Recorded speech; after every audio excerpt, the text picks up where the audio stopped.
It's really wonderful to be here. I've been here a couple times before for Reverend Melinda's installation ceremony, and I was honored to be asked to lead her mother's memorial service. But it's the first time to be here on a Sunday morning, so now I get to see what y'all are really like. Yeah. So I do bless Reverend Melinda on her sabbatical. You will be glad she took it. It's good for a minister to get away. I had my first sabbatical as senior minister at Unity of Houston 2 years ago, and I spent 2 months in Ireland. And it was exactly what I needed. It was exactly what I needed. And I think my church will tell you I was better after coming back after that. So I've been speaking a long time. I've been a minister now for 15 years. But I've been speaking longer than that. And I grew up in church, so I've heard a lot of sermons in my life. And then, in CSL, they're talks. In Unity, they're lessons. Whatever you want to call it is good with me. It's not a homily. I call it a message. I've got something on my heart that I want to share. And we need some kind of a form. We need some kind of a apparatus to hang the ideas upon. And I did go to seminary and took classes in homiletics. And I was taught there, and it was also, I was taught you need to have a 3-point talk, so I have 3 points today. But then I have a friend who's a Unity minister who grew up in the Methodist church, and he was ordained there, and he said, it's actually more than that, Michael. You need a joke, 3 points, and a poem. So I have all of those things for you today. I've been on vacation this week. I was supposed to take my daughter to Oklahoma and visit my family there, and it didn't work out because of the hurricane that hit Houston and all the things I had to do. So we canceled that trip. So I was just home this week, and I have a new roof, I'm very happy to say. And I thought, well, I'll use this time to do some things I needed to do. So I called the IRS because they have my money. I have a refund from 2020 that I have not gotten, and it has been a bear trying to get that thing. So between Monday and Tuesday, I was on hold with government agencies for 10 hours. Oh. Yeah. So I found a joke that is appropriate to this. This is something that someone put on that wonderful place called the internet. And it says this: your call is important to us. Please stay online until your call is no longer important to you. Yeah, evidently, 10 hours, it was still worth it for me to be there. 2 different days. So I want to talk to you today. I've called my message, The Courage to Change. And you may know that phrase from a very famous prayer called the Serenity Prayer. And those of us who know it, let's just say it together. God, grant me the serenity to accept the things I cannot change, the courage to change the things I can, and the wisdom to know the difference. There's so much power in that prayer. And so I want to talk about that prayer a little bit. Let's talk about the origins of it. Reinhold Niebuhr was an American theologian and a minister in the early 20th century, the 30s and the 40s, and he actually received the Congressional Medal of Freedom for his work. The religious right didn't like him, and the religious left didn't like him, so he was probably doing it right. But he really believed that spiritual people belong in politics. He really believed that we need to, not in the way that we've seen other groups do it, but that we need to be bringing our spiritual values into the public sphere. And he sought to do that in a very high-minded and, I believe, principally grounded way. And so when he had written this prayer, and it's, boy, go into the dark corners of the internet. It's not actually clear that he wrote it in this form, but he did teach these principles, and he wrote something like it. And then in like 1941 or 42, during the World War II, first of all, he was doing his ministry during the Depression, and he was a great believer in how we as a society need to care for those who need help. And he believed in what Franklin Delano Roosevelt was doing with the New Deal. He believed that we needed to help each other out that way. And in World War II, he also believed that we needed to fight the fight against the Nazis. And that was a lot of the pacifist religions thought he was wrong in that, but he was very strong in his beliefs. And so when he says, serenity to accept the things I cannot change, that is not a new thought spiritual bypass. He's not saying we just go, you've heard that joke about the New Thought minister that ends up in hell?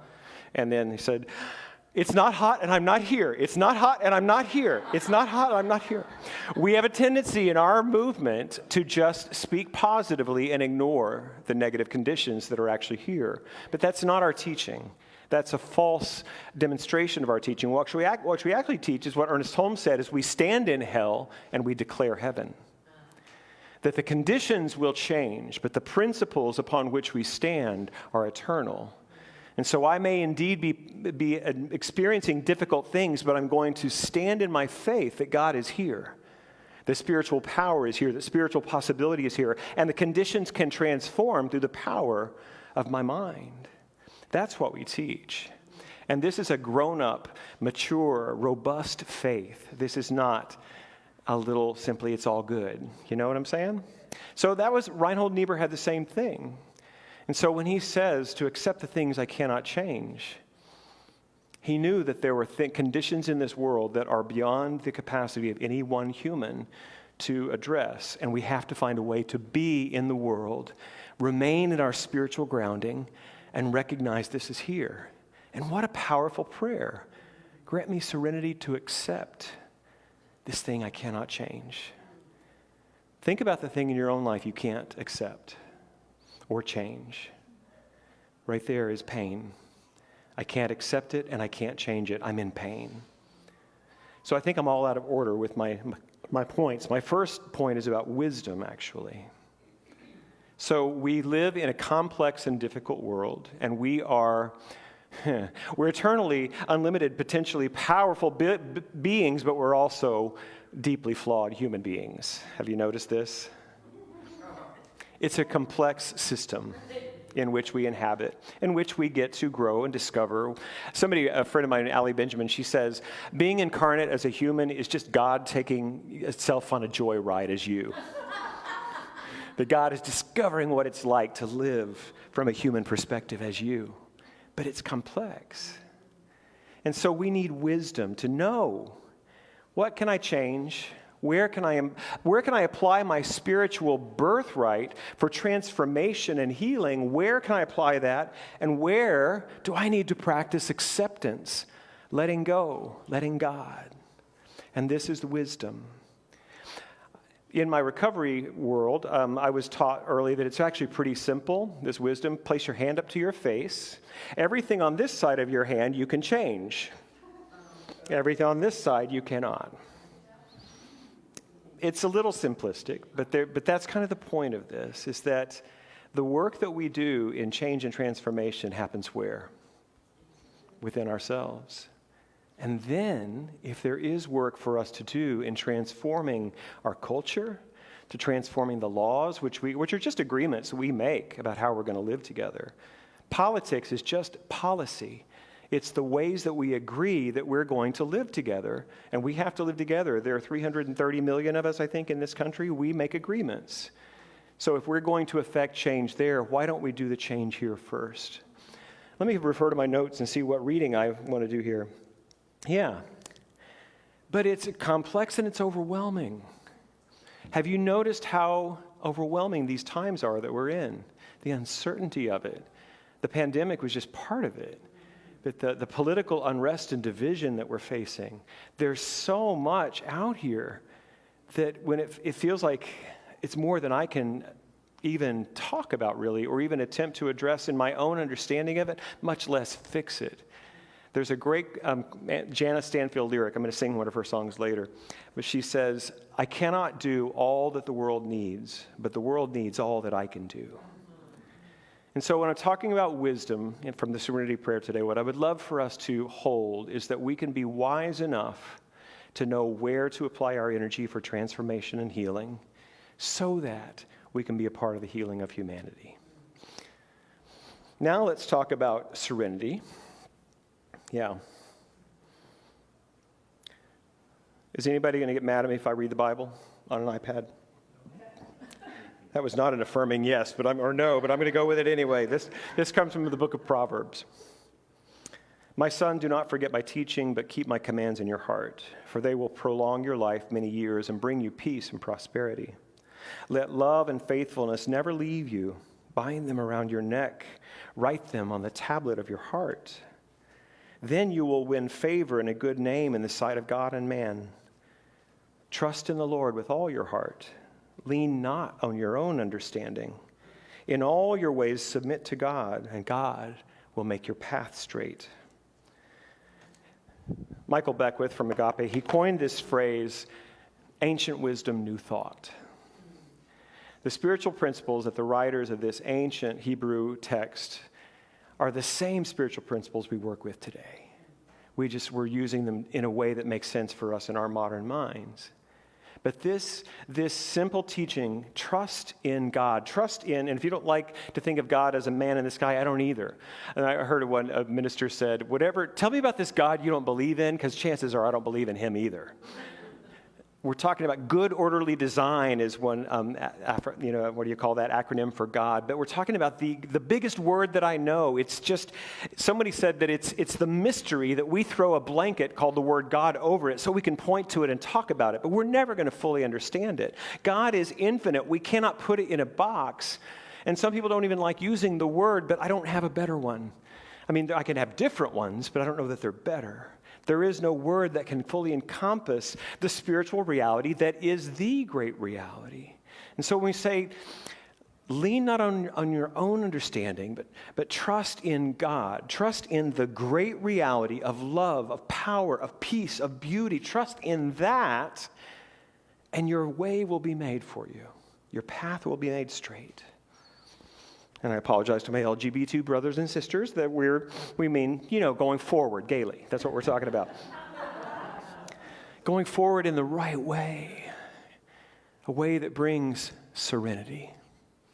The key to this is I'll tell you, when I was on my sabbatical 2 years ago from Unity of Houston, our church is 105 years old. And our physical plant, we've been in that space for over 60 years now. And at one point, we were the largest New Thought church in the world. In the 70s, 80s, and probably in the 70s and 80s, we had thousands of people coming. In the pyramid, Janet's been there.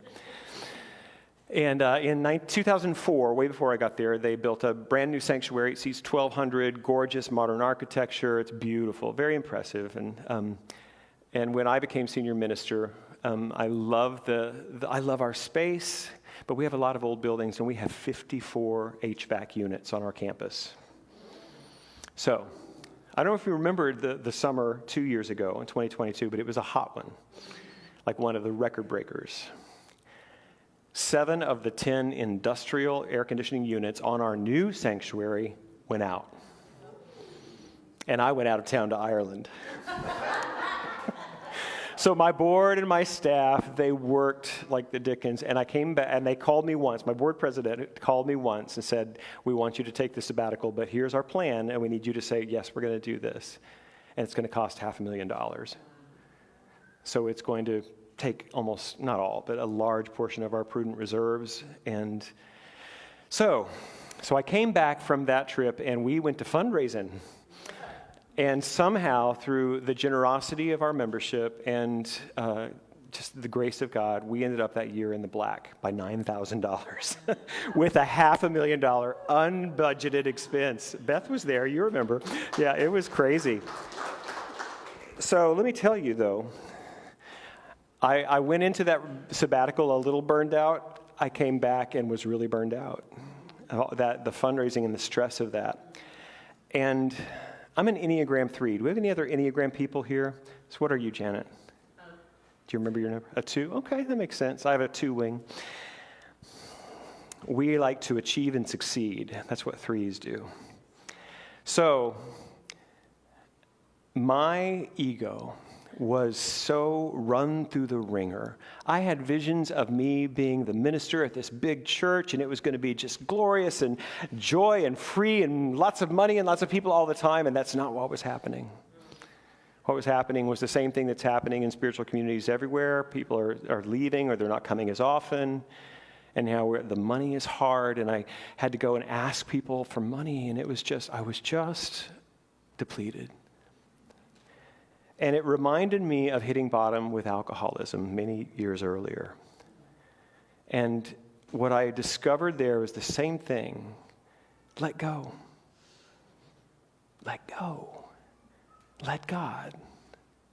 That simple wisdom continued to be true in this hardest experience of my professional life. And by the way, we're good.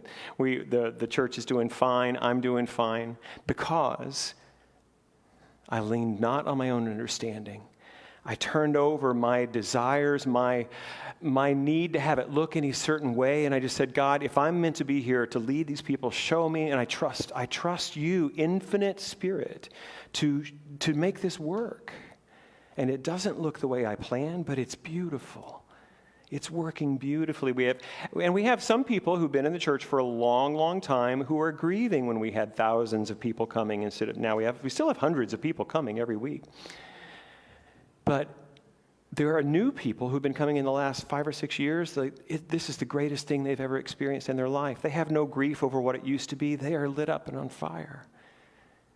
The whole thing about grant me the serenity to accept the things I cannot change. It sounds like defeat, but it's actually the doorway to what wants to happen. Can you hear that? The old forms are going to pass away. All form is going to pass away. But if we can get to that deeply surrendered space where we're not killing ourselves to keep something alive that just needs to die, and that may be a friendship, it may be a marriage, it may be a job. I don't know what that is for you. But in our life, there are always things seeking to die so that new things can be born. And if we're willing to let go and trust that there is a higher way that will make its way through me. So my advice to you in this part of the accepting things you cannot change, in the uncertainty of that, because, oh my gosh, do we want to have things certain. That's why we do vision boards, so it's going to look exactly like that. Alan Cohen says, pray for essence rather than form, because then the form will come from the essence. So you can do a vision board for the green Lamborghini if you want. And I believe it can work using spiritual principles, but why don't you get in touch with what it is essentially that green Lamborghini represents to you? Because that's already in you. And pray from that essential nature. And then accept the things you cannot change. Yeah, I wrote something about that I wanted to say. In times of great uncertainty, the way of peace and possibility is to decrease your expectations and increase your willingness. I think that's good. I wrote that. Today's reading is by Michael Gott. There you go. So let's talk about courage. Now we're getting to the title of my talk, The Courage to Change. And I've already kind of given away the secret here. What you change is yourself. How many of you love that? How many of you love just changing things and just letting go? Thank you for you. I do and I don't. I like the change that I like, and I don't like the change that was unwelcome or unwanted. And I was thinking about this. I've been thinking about this talk for weeks now. I was actually supposed to give this same talk when I was in Unity of Traverse City in Michigan last month, but that trip had to be canceled because of the hurricane. So you're the only people that are getting this talk. What kept coming to mind was the story of Jesus calling the disciples. And I grew up in church. These stories are like in me, you know. And I'm not going to read the stories, but there are several versions of this. But these workmen, subsistence fishermen on this lake in the Middle East were doing their best to feed their families, to care for their parents, to do what needed to be done. And this man comes up to them, and like the one story where there's, try your nets over there. And they're like, who do you think you are? We've been fishing for generations. No fish today. And she says, trust me. Throw your nets over there. And the story said, that as the miraculous stories are relayed, that the nets were so full they began to break. And in one it says the boats began to sink by the weight of the fish. That's something. The point of all this is, John Shelby Spong, once he spoke at a CSL conference years ago in Miami, and he wrote his book, Jesus for the Non-Believer. And he said, it doesn't matter if these things happened in that way. What matters is that there was something so remarkable in this man, this simple rabbi in the Middle East 2,000 years ago, that people who followed him began to say he does greater things than Moses. The miracles follow him. And perhaps those miracles did happen just the way that they're recorded in the scripture. I don't know. I wasn't there. And it doesn't matter to me. Because there's something about that man and what came through him that absolutely changed the world. And the story is that he said to lower your net. No, not lower your net. How do you say it? Follow me. Lay down your nets. That's the phrase. Lay down your nets and follow me. And same thing for Levi, the tax collector. Leave that behind. Follow me. In metaphysically, when we think about reading the Gospels, both the Gnostic Gospels that are not in the Bible and these Gospels that were the canonical ones, if we think of Jesus as representing source energy, as representing that great design, that pattern of reality that is spirit, if we think about that, we're going to lay down our own means of self-sufficiency and trust in something greater.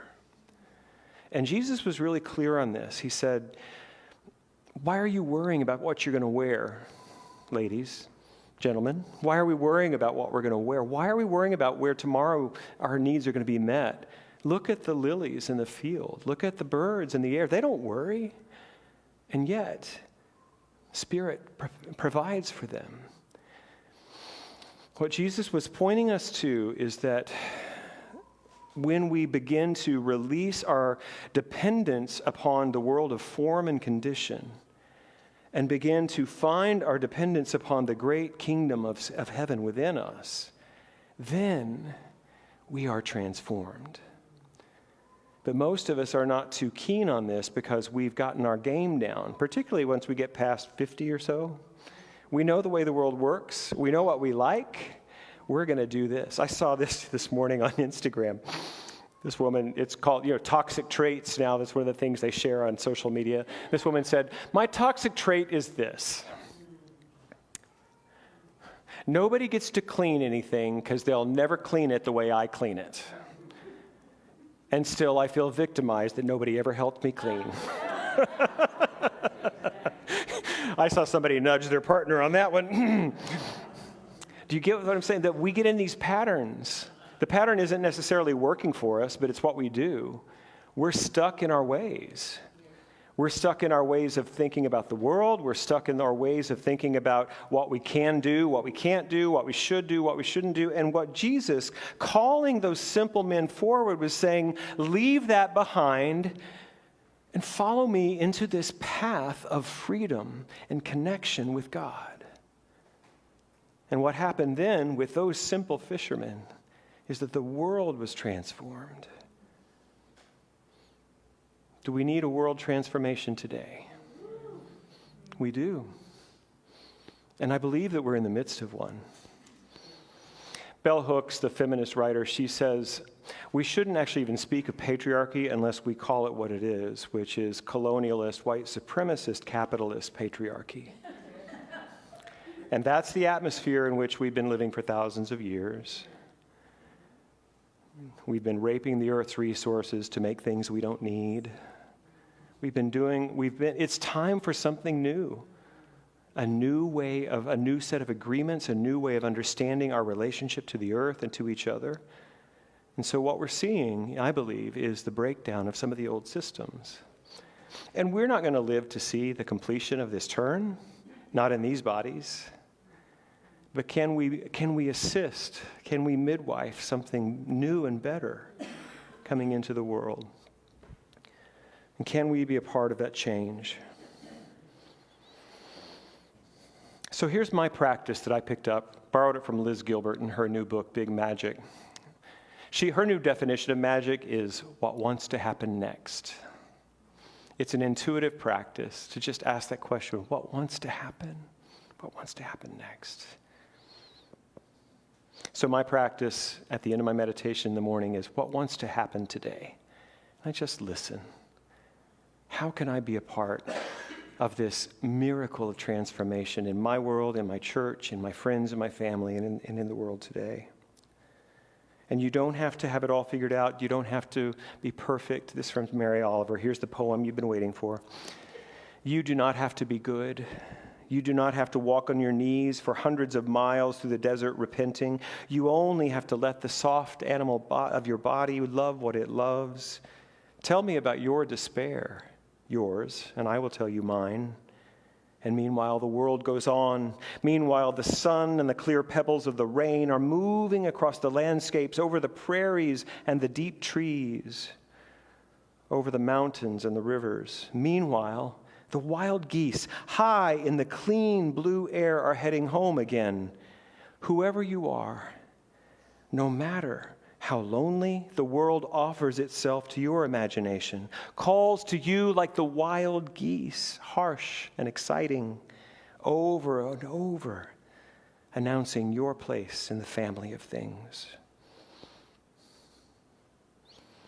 You don't have to have all the right answers. All you have to do is let go of the wrong ones. Jesus says this in A Course in Miracles, I have nothing that does not come from God. The difference between us now is that I have nothing else. And that's what we're working towards. I think we're time for meditation. Kent, would you mind playing for us?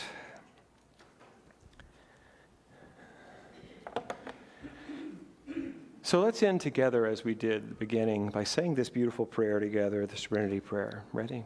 God, grant me the serenity to accept the things I cannot change, the courage to change the things I can, and the wisdom to know the difference.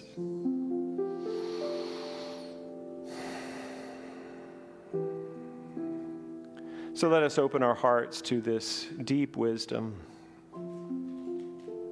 that as we navigate our lives, co-creating with infinite creative intelligence, that there is something within us that knows how to do this, knows how to decide and choose and act, and knows how to sit and be still and take no action.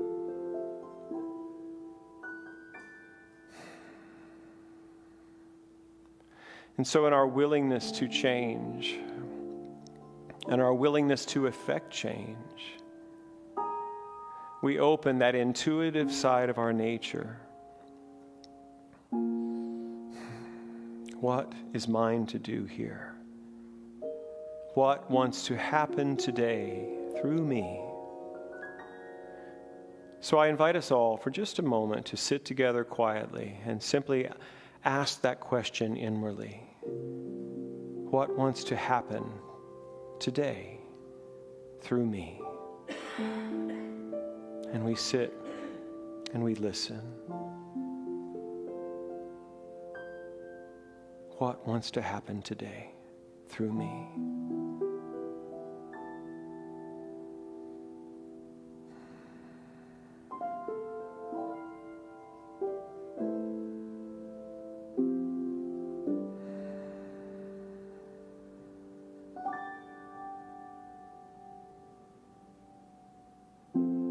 In the message from the Hopi elders, we are told that we are the ones we have been waiting for. The great changes that are now coming to earth are coming through us. And the changes happen within us before they happen without. And so in this moment, I know that we are all willing to set aside our egoic needs and perspectives and judgments and resentments. We release anything that stands in the way of this heart of love, of infinite cosmic love that creates galaxies by its own being, that is now wanting to be new forms and new ideas through us. And so we release the belief in our smallness and inadequacy. We release our belief in the impossibility of change and healing. We release self-criticism. And as we have made space, as we have dropped the barriers to that creative energy of God within us, we have released our attachment to form. We simply let it move through in our words, in our actions, in our relationships. We are the ones. Use us, God, to do amazing things. And so it is. Amen.